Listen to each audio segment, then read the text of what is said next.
Good morning, everybody. I miss you all. I'm hoping everyone's going to have a healthy and productive day. As I said yesterday, this is getting more and more real. As you can see in the email below, Sharon Klibenau's son Pesach is sick, and he's on a respirator, and he needs full and immediate recovery. So please be sure, absolutely sure, to include him in your prayers and to say special prayers for him today.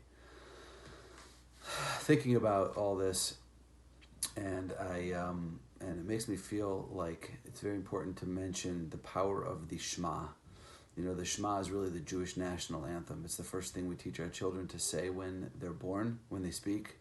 And it's the very last thing that a Jew says when he leaves this world, Shma Israel. It's in a sense, it really kind of encapsulates what Jewish faith is all about. And I'm not sure if everybody fully understands the depth of the message. So let me just share with you briefly. We say Shma Israel. First of all, we cover our eyes, and I'll tell you why we do that in a minute. And we say Shma Israel, which means listen Israel. And we're talking to the Jewish people, and in particular, most importantly, we're really talking to ourselves. And then we say Shma Israel Adonai Eloheinu Adonai Echad. Let me explain to you what that means. There are many different names that the Torah uses to describe God. One of them is that name Ado and Noi.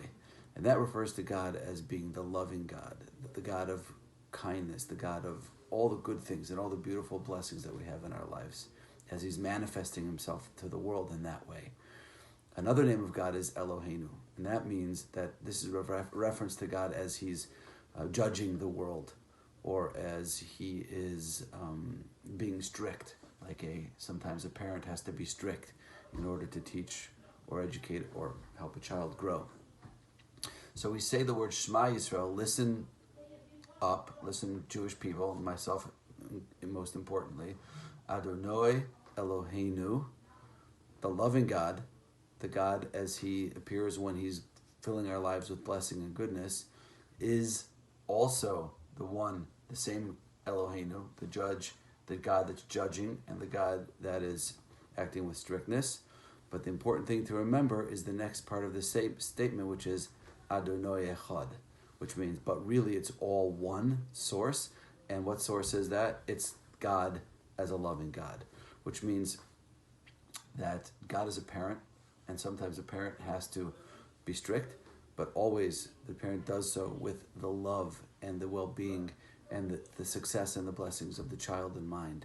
So when things are difficult and challenging in our lives and our faith is being rocked to the core as it is now, we close our eyes and we put our hand over our eyes, because what we're saying is, even though things don't necessarily look this way, but it's a powerful statement of our faith and our belief that God has a plan, and that God is like a loving parent who does everything ultimately for the good, even when we don't understand it.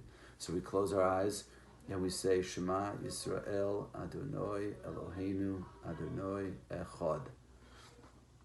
I'd like to encourage everybody to incorporate that into your daily routine.